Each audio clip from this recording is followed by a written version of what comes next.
We have a secret to reveal to the world. Jews have been living with Palestinian people and with Muslim people throughout the world for hundreds of years with any human rights groups to protect us.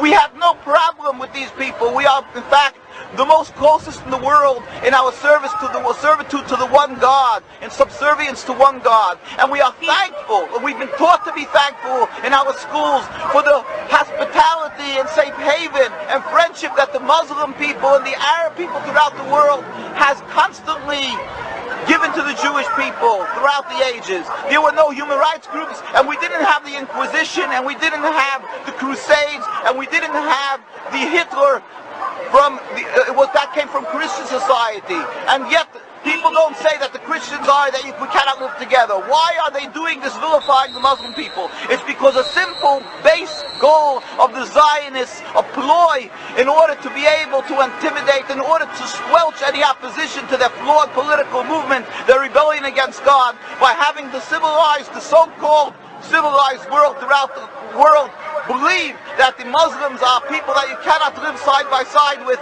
and therefore whatever they do to the people in Gaza and in the West Bank of Lebanon is justified.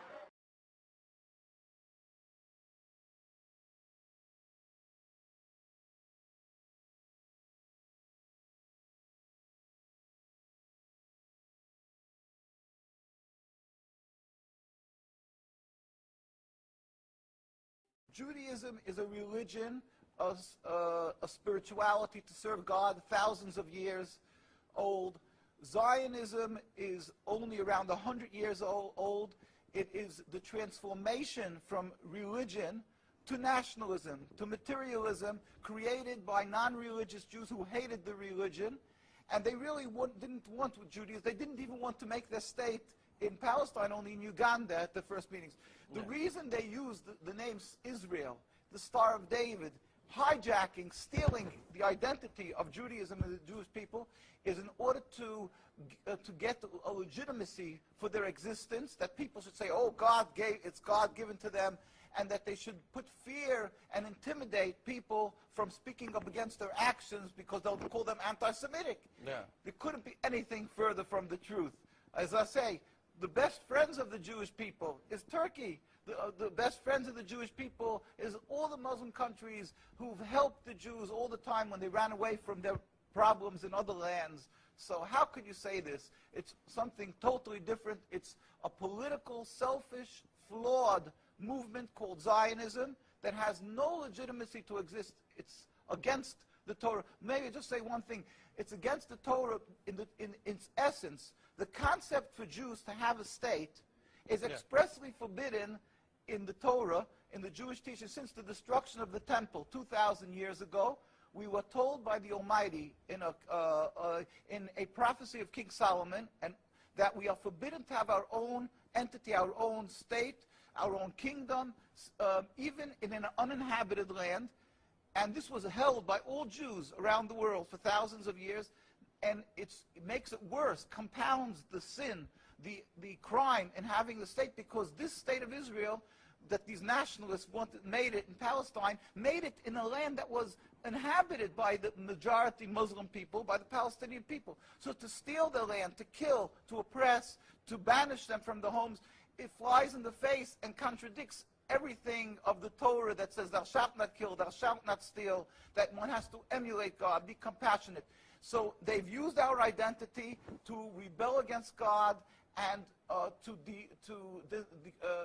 desecrate God's name and to create a rift between Jews and Muslims, and to make a river, an endless river of blood for the Muslims, for the Palestinian people, and anti-Semitism for the Jews, and death for the Jews also. This is